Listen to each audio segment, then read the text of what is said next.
Historiquement parlant, ça c'est un mois généralement où la crypto-monnaie, le marché des crypto-monnaies a tendance à perdre de la valeur. Si on essaye de regarder les anciennes années, les anciens cycles, on va constater que au mois de septembre particulièrement, c'est un mois où les gens vendent leurs crypto-monnaies. Et il y a plusieurs raisons qui peuvent expliquer ça. Premièrement, les gens sont en train de retourner des vacances. Et quand on retourne des vacances, c'est une période pendant laquelle on a beaucoup dépensé de l'argent. On a dépensé de l'argent pour se faire plaisir, on s'est payé, on a fait beaucoup de choses. Et donc, quand on revient, il est temps de replanifier l'année. Pour certaines personnes, ils vont penser que l'année se planifie en janvier. Mais non, l'année se planifie généralement pour plusieurs autour de septembre, quand les vacances sont en train de finir. C'est là où plusieurs personnes vont commencer à planifier leur année parce qu'il y a les enfants peut-être envoyés à l'école, il y a un bon nombre de responsabilités, de loyers qu'il faut renouveler pour plusieurs généralement. C'est là où les contrats sont arrivés à terme. Et donc, quand on est dans cette période-ci, on essaye de libérer du cash, on essaye de libérer des actifs qui sont potentiellement risqués et qui vont nous permettre d'avoir du cash pour pouvoir subvenir à certaines dépenses qu'on a effectivement à écouler pour le mois. Et voilà la raison, l'une des raisons pour lesquelles les crypto-monnaies commencent à réagir effectivement parce que ce sont des assets qui sont encore très peu sécurisés et donc beaucoup de volatilité. Et donc plusieurs personnes, sachant que ce genre de choses arrive, ils vont essayer de se protéger en vendant d'abord les crypto-monnaies pour faire ce qu'on appelle parfois un swing trade. Pour ceux qui ne savent pas ce que c'est qu'un swing trade, c'est vendre un asset dans l'optique de l'acheter un peu plus bas, tout en sachant que la crypto-monnaie va un peu perdre de la valeur et c'est donc une occasion de buy de dip.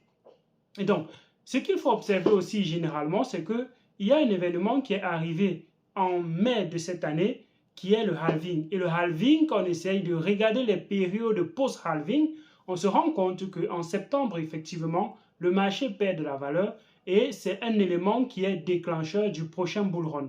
Le marché commence à repartir parfois autour de octobre-novembre et on arrive parfois au pic autour de novembre, comme ça a été le cycle, comme ça a été le cas dans le cycle d'avant, avant qu'on atteigne un autre pic autour du mois de février, effectivement.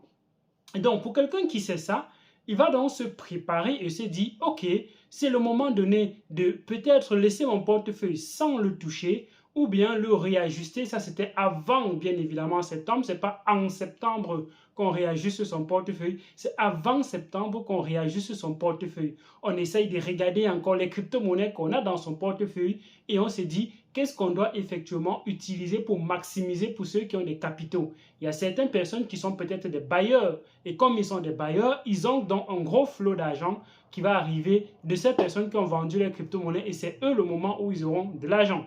Et quand ils auront de l'argent, ils peuvent donc essayer de trouver des crypto-monnaies qui ont un fort potentiel et qui peuvent parfois dormir et dans l'optique de se réveiller et voir encore leur portefeuille en bon état. Parce qu'effectivement, ce qu'on a crainte, c'est que tu achètes des crypto-monnaies, tu mets dans ton portefeuille, quand tu dors, tu te réveilles, cette crypto-monnaie a disparu. Et ça, c'est le type de crypto-monnaie qu'il faut pour quelqu'un qui est beaucoup actif. Si tu n'es pas actif dans le marché, si tu ne surveilles pas ton portefeuille tout le temps, tu dois éviter ce genre de projet. Et donc, quels sont les projets sur lesquels il faut maximiser? Quels sont les projets avec des qualités qui sont intéressantes? C'est ce qu'on essaye de partager effectivement dans nos différents canaux privés. Si tu es dans le canal privé, il y a un bon nombre, on a donné une liste de crypto-monnaies où on a minutieusement étudié qui vont te permettre d'aller là-dessus et piocher et chercher peut-être la prochaine pépite parce qu'il y en a quand même une tonne avec des projets fondamentaux vraiment solides. Et si tu n'es pas dans le groupe, je t'invite effectivement à nous rejoindre dans ce groupe privé qui va encore ouvrir la prochaine vague le 20 septembre. Le 20 septembre a été choisi particulièrement parce que on sera probablement en dip, on sera probablement en bas. Et donc, pour ceux qui ne savent pas ce qu'ils doivent utiliser, pour réajuster leur portefeuille, quelles sont les stratégies, on va commencer par des stratégies et on va également vous permettre d'avoir quelques crypto-monnaies sur lesquelles vous pouvez maximiser effectivement. Nous ne sommes pas des conseillers financiers, bien évidemment. Quand on donne une crypto-monnaie, on dit toujours pourquoi est-ce qu'on l'a choisi, quels sont les éléments clés fondamentaux de cette crypto-monnaie, quels sont ses points forts et quels sont ses points les plus faibles. Et ça va vous permettre effectivement d'affiner vos choix et de décider par vous-même ce que vous voulez effectivement mettre dans votre portefeuille. Et c'est ce qu'on fait dans le groupe privé. Si tu n'es pas encore, le lien pour rejoindre effectivement, c'est en description de cette vidéo. Et donc, une fois que tu as déjà sélectionné ces projets que tu vas ajuster, tu essayes d'allouer ton capital. On ne met pas ses œufs dans un seul panier, c'est vrai, mais parfois, s'il faut capitaliser, il faut également concentrer son portefeuille.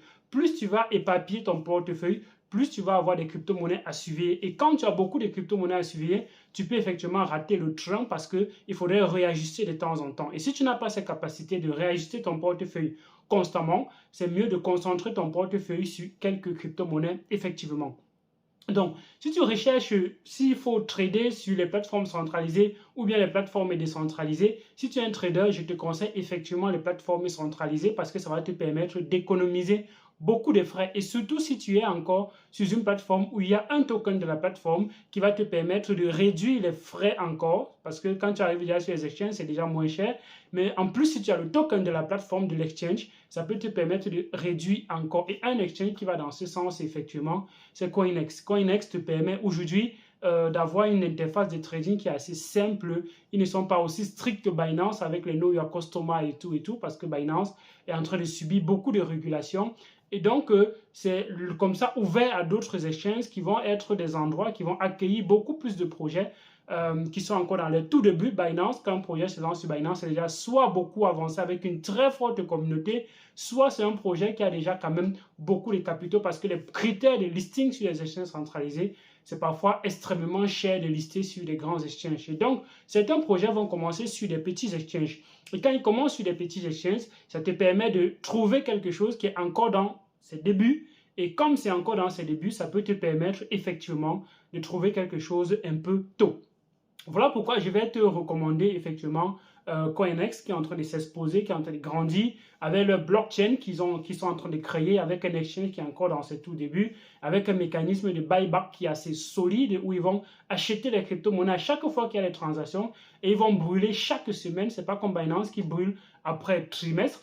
Or, ici, tu peux effectivement traquer sur le site de Coinex quelles sont effectivement la quantité de crypto-monnaies qui a été rachetée et qui est rachetée immédiatement et qui sera brûlée. Or, ce sont des éléments qu'on n'a pas sur d'autres plateformes. Et donc, cette plateforme avec une blockchain va effectivement s'étendre avec des projets. Et qui dit s'étendre avec des projets, ça peut effectivement driver beaucoup d'autres projets et driver effectivement la prise de valeur du token, parce que qui va demander le token, ce sera effectivement pour faire des transactions et tous les exchanges et tout ce qui va se créer autour.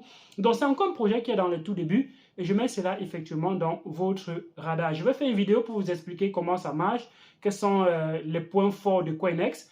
J'ai juste commencé ici pour te dire, si tu veux trader sur une plateforme centralisée, je te recommande effectivement Coinex. Donc, quand on a déjà choisi la plateforme sur laquelle on doit trader, effectivement, on va y déplacer sa crypto-monnaie et on va commencer à ajuster son portefeuille. Et quand tu ajustes ton portefeuille, tu vas effectivement déjà définir tes positions de stop-loss, tes profits. C'est le moment où on applique la stratégie. Tu définis tes trades. Et quand tu définis tes trades, tu définis quand est-ce que tu voudrais prendre tes profits et tu définis quand est-ce que tu voudrais racheter si jamais tu veux faire du DCA. Si jamais tu veux faire du DCA, au lieu d'attendre simplement le moment venu pour acheter, tu peux déjà définir le prix auquel tu veux acheter avant que ce prix n'arrive. Et comme on a dans des périodes comme ceci, tu ne sais pas s'il y aura un dip qui va dipper, te donner la crypto-monnaie et après effectivement remonter. Donc ça, ce sont quelques petits éléments, quelques petites stratégies que vous pouvez utiliser comme ça pour maximiser, pour préparer effectivement la prochaine période qui arrive après ce mois de septembre. Vous savez aussi très bien qu'on dit le mois de septembre est souvent appelé, au lieu de November, on l'appelle Moonvember. Moonvember, pourquoi? Parce que c'est un mois généralement très intéressant pour le Bitcoin, pour la crypto-monnaie de façon générale. Donc, novembre, Moonvember est un mois qui est à préparer pendant le mois de septembre, qui est un mois de bear market. Et donc, les gens vont préparer pendant le bear market pour récolter pendant le Moonvember, ainsi de suite. Et donc, décembre, ça peut également continuer avec les périodes de hausse et pour arriver parfois les pics autour de février, autour de mars, parfois, effectivement. Donc, dis-moi ce que tu penses en commentaire de cette vidéo. Est-ce que tu savais tous ces éléments que j'ai partagés dans cette vidéo? Like, partage, abonne-toi pour ne rater aucune des vidéos sur la chaîne Elvis Konjo. Porte-toi bien, il y a d'autres vidéos sur la chaîne. Ciao. C'est vrai que j'ai peu de vidéos ces derniers temps-ci parce que je suis beaucoup occupé, mais je vais revenir avec beaucoup de contenu pour vous guider encore dans cet écosystème crypto-monnaie, bien évidemment. Quels sont les récents projets avec une technologie assez avancée, assez folle, bien évidemment. Effectivement, il y a des vidéos qui sont en train d'être préparées dans ce sens. Restez scotchés. Il y a d'autres vidéos sur la chaîne. Ciao.